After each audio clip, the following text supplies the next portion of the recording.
Hi guys, my name is Natalia and welcome back to my channel. Today I'm going to do the reader's profile tag. I was tagged by Fede Books.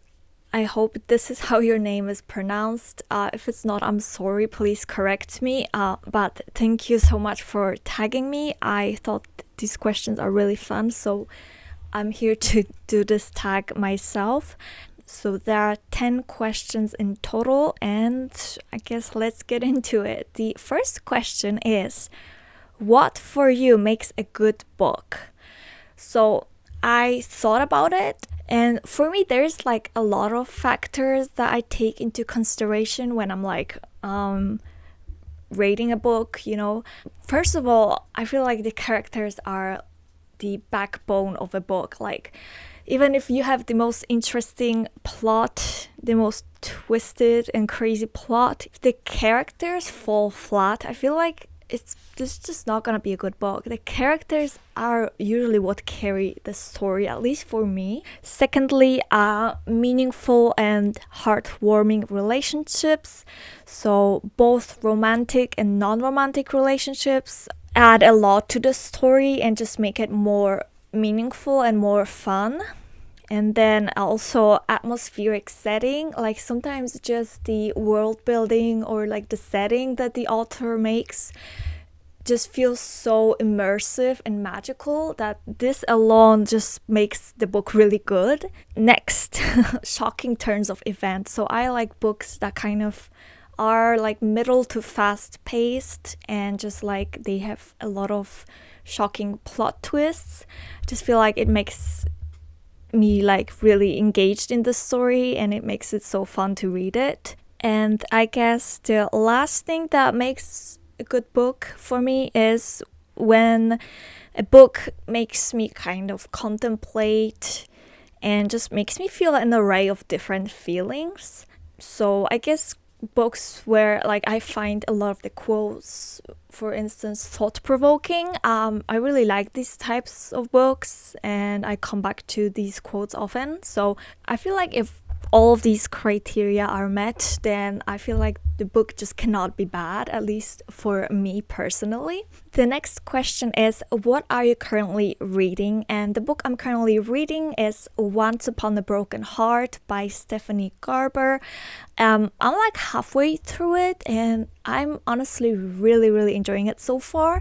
The atmosphere is so enchanting. It feels like stepping into a whimsical, magical fairy tale. I'm also like really fascinated by the characters of Jax and Evangeline. So Jax is like, he's so intriguing because he's like morally complex and a little bit unpredictable. So it just makes his character so compelling and so fun to read about. Okay, question number 3. What's the last book you didn't finish and why? Honestly, I don't remember. I don't really DNF books, which I think I should, because usually when I'm reading a book that I don't like and I finish it, I kind of start to regret that because I feel like I could have spent my time differently.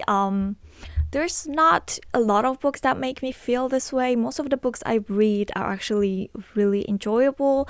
But like the last book that I really wanted to DNF was Red, White, and Royal Blue. I don't know, there was just something about it.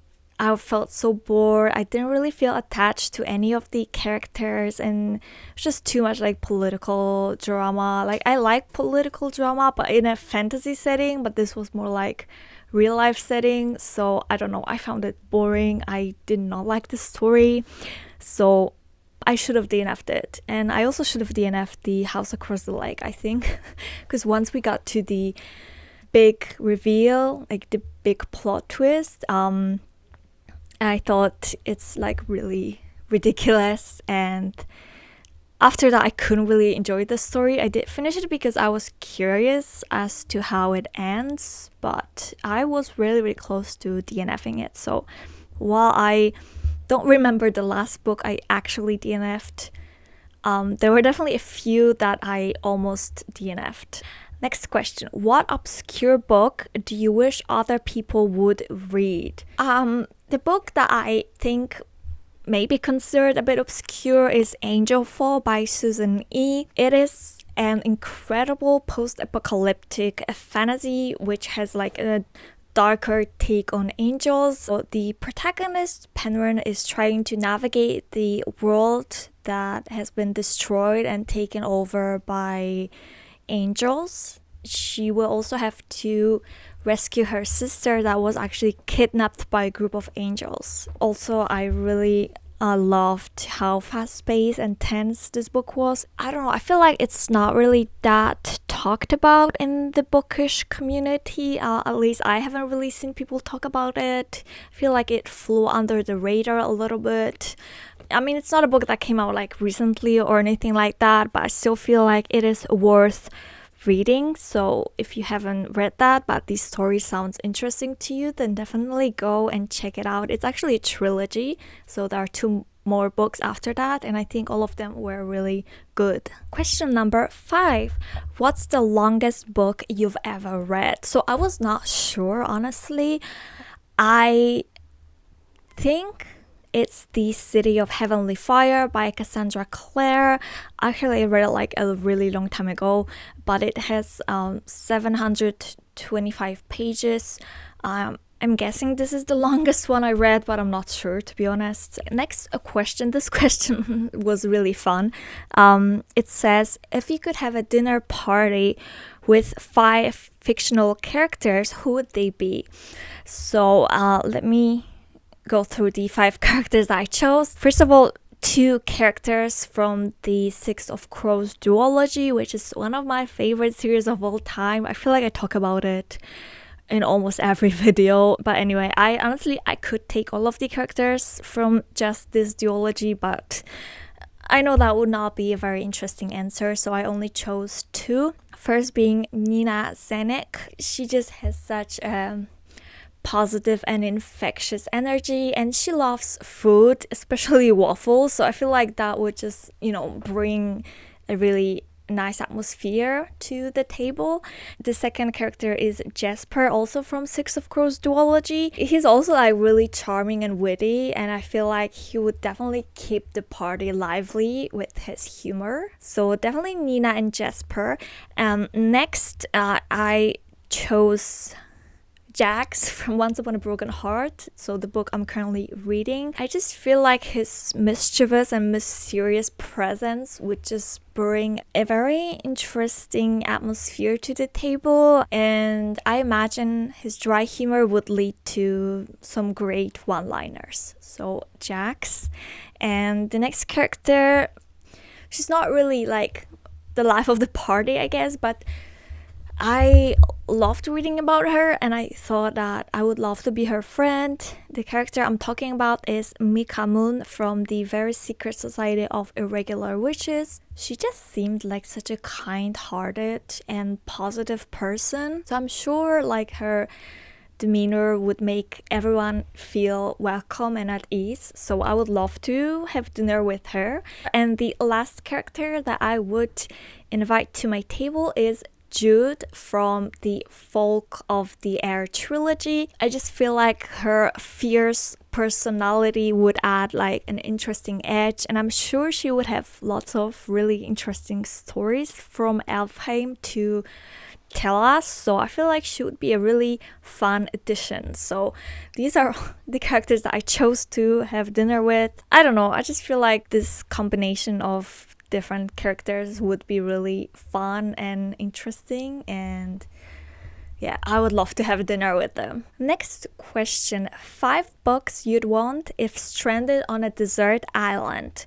The first book that I chose, it's not a book that I would normally read, but considering the circumstances of being stranded on a desert island, I definitely would have to choose this book, and this book is SAS Survival Handbook: How to Survive in the Wild in Any Climate, on Land or at Sea.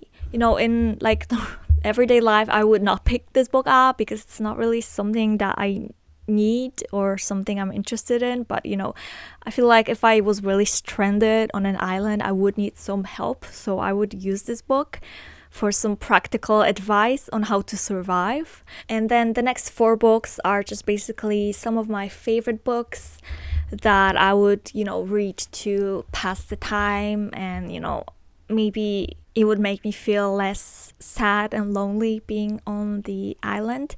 So I would definitely take the Six of Crows duology, so Six of Crows and Crooked Kingdom, just because it is one of my favorite series of all time, and I love the characters, so I feel like they could keep me company, if I was feeling lonely, which I definitely would. Then I would also take Carry On by Rainbow Rowell, just because it's such a comfort read to me. I feel like I could reread it so many times and I wouldn't get bored, and I would just get comforted. So definitely I would need that on a desert island. And the last book is The Queen of Nothing by Holly Black. It is the last book in the Folk of the Air trilogy. I would love to take the entire trilogy, but since I can take only 5 books, I decided to choose just the last book because it is my favorite and I love it so much.